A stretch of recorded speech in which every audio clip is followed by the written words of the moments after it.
Howdy, folks. Today we're looking at Bizarro number 3 from 1999 in DC Comics. The millennium is in full swing as Al Bizarro's travelogue of the turn-of-the-century DC universe takes a sharp left turn out of the frying pan of Lex Luthor's clutches and right into the fires of apocalypse. How does that happen? Well, as it turns out, LexCorp just happened to have a mother box sitting on a shelf, completely dormant, apparently purloined off Intergang. Of course, it wouldn't want anything to do with Luthor, but pops awake for Al, and then pops him right into the middle of the worst place in the universe, the clutches of Darkseid himself. Now, you may be wondering, what does Darkseid need with a Bizarro? And the answer is, of course, he very much has no use for a Bizarro. What does Darkseid actually need? An unending stream of useless busy work to annoy his minions, of course, which is why Al gets shipped off to Granny Goodness's orphanage. He doesn't much care for that, but the experience does introduce him to a kindred spirit, Sira, who isn't actually called Little Barda, but only because DC hates money.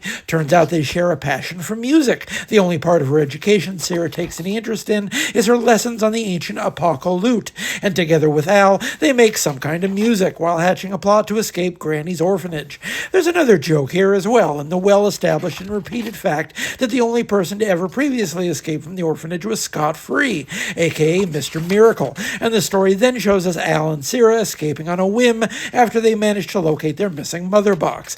I wouldn't worry about Steve Gerber not knowing his Kirby. He worked with Kirby, after all, on Destroyer Duck and during their time in Hollywood together. The joke is that everyone on Apocalypse is just really bad at their jobs.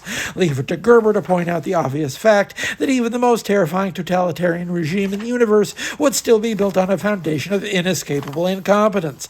As soon as they escape Apocalypse, Al and Sira dedicate themselves to music, quickly securing a recording contract. If you're thinking to yourself, wait a minute, that's an awful long walk just to say that rock music in the 1990s sounded like Bizarro fronting a band from Apocalypse, well, yes, that was Steve Gerber in a nutshell, an absolutely brilliant man who would stop at nothing at every point in his career to make fun of whatever the kids were listening to 5 years ago. The title of the issue is even 9-inch Sonic Pumpkins. By 1999, already a dog-eared chain of references.